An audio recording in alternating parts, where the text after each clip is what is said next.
Tune into Nice Radio every Saturday at 7:30 a.m. for A View from the Outside, hosted by Brereton Horne.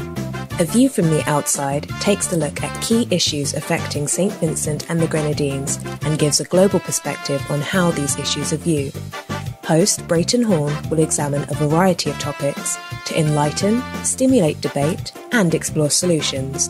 Hear the facts, hear the real-life stories, hear A View from the Outside. Join Brereton Horne at 7:30 a.m. every Saturday on Nice Radio for A View from the Outside. This society need a spectacle. It might help us to see some evil. This society need a spectacle. On A View from the Outside this week being the 13th of May 2023, we look at Reinstate. Reinstate, reinstate. And we do so with the belief that the time has long come to reinstate the workers of St Vincent and the Grenadines who were sacked for having exercised their constitutional rights when they refused to take the COVID-19 vaccine. The Cambridge Dictionary defines reinstate as to give someone back their previous job or position. And it gives this example. After being unfairly dismissed, he was reinstated in his job. And the Collins Dictionary states that if you reinstate someone, you give them back a job or position which had been taken away from them. Those definitions tell us that if someone has been unfairly or illegally dismissed from their job, that person ought to be reinstated. The definitions tell us that to reinstate someone is to give them back the job which has been taken away from them. It follows then that to reinstate someone is to give them back their job and restore all their benefits. In light of those definitions, combined with the announcement by the Director General of the WHO, or the World Health Organization, as well as the High Court ruling that the sacking of the dismissed workers was unconstitutional, and with the refusal of the government of St Vincent and the Grenadines to reinstate the workers whom they sacked unceremoniously. Those are the reasons why we, here on A View from the Outside, feel driven to cover this topic today.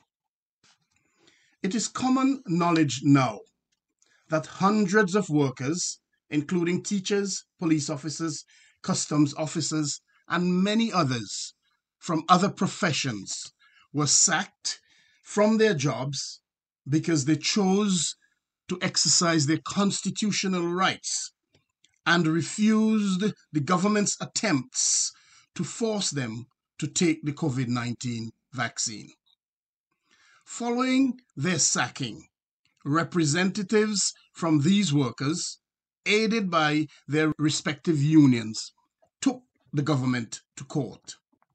And the High Court in St Vincent and the Grenadines ruled that the sacking of these workers was unconstitutional and that they ought to be reinstated and compensated.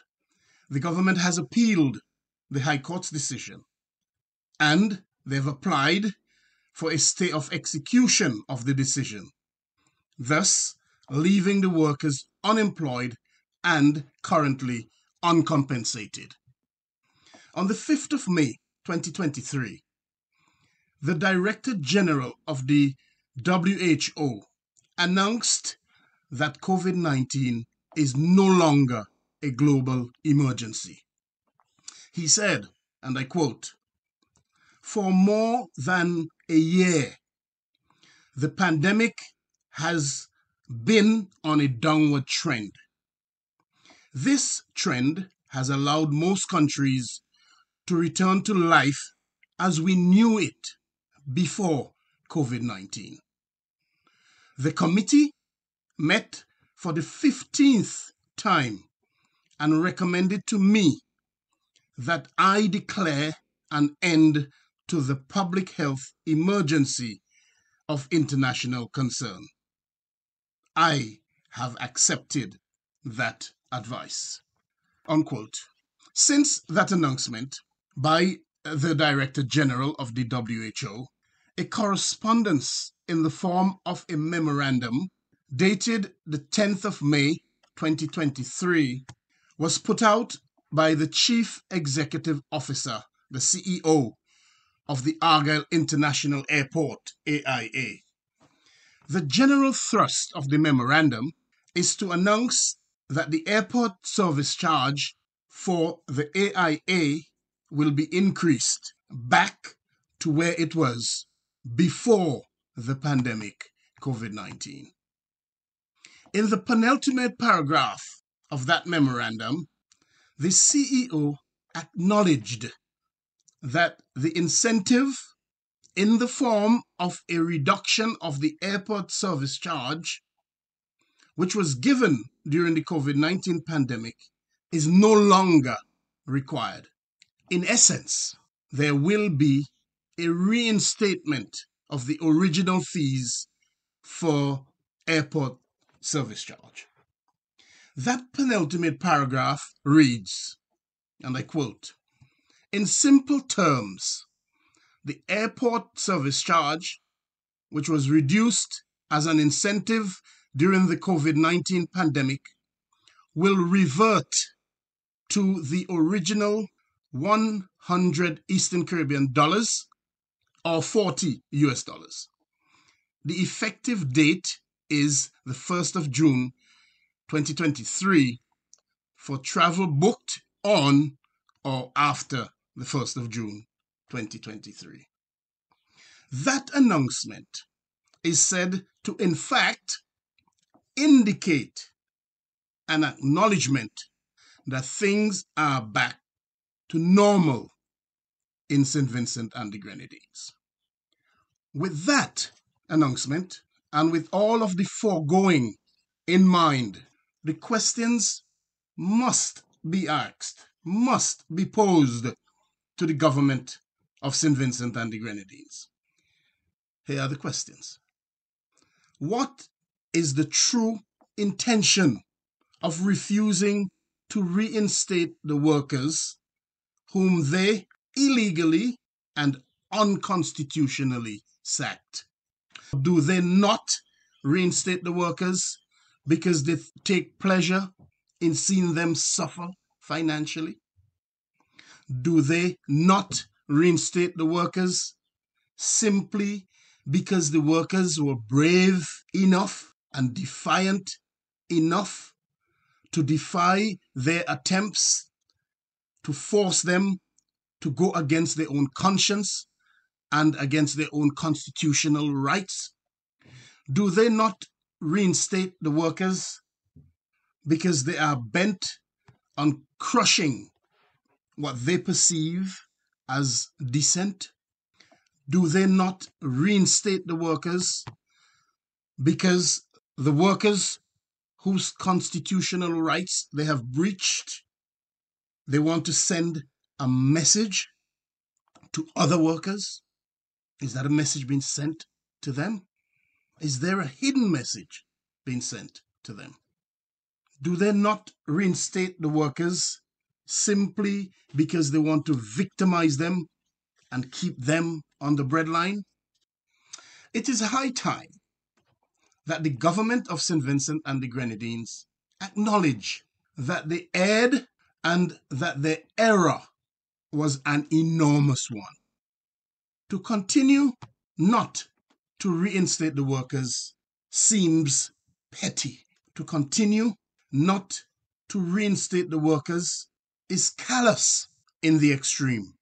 To continue not to reinstate the workers is described as wickedness of the highest order. Come on, Vincentians. This is the time, more than ever before, to unite and let the government of St Vincent and the Grenadines know that you, the people, have the ultimate power. And with that ultimate power You can remove them when you exercise your right to do so. We, here on A View from the Outside, call upon you, the people of St Vincent and the Grenadines, to make the call and make it louder and louder, and persistently make the call louder for the government of St Vincent and the Grenadines to take their people, your fellow men and women, out of the poverty into which they have driven them, and to reinstate them as a matter of urgency. Make that call, Vincentians. Until next week, this is Brereton Horne with A View from the Outside, with a reminder to send your feedback as usual to aviewfromtheoutside@hotmail.com. You can also get us on Facebook at A View from the Outside and on YouTube at JMB Horne. Have a pleasant Saturday. Have a wonderful Sunday. And have a productive week ahead as you call on the government of St. Vincent and the Grenadines to reinstate the workers whom they sacked unconstitutionally.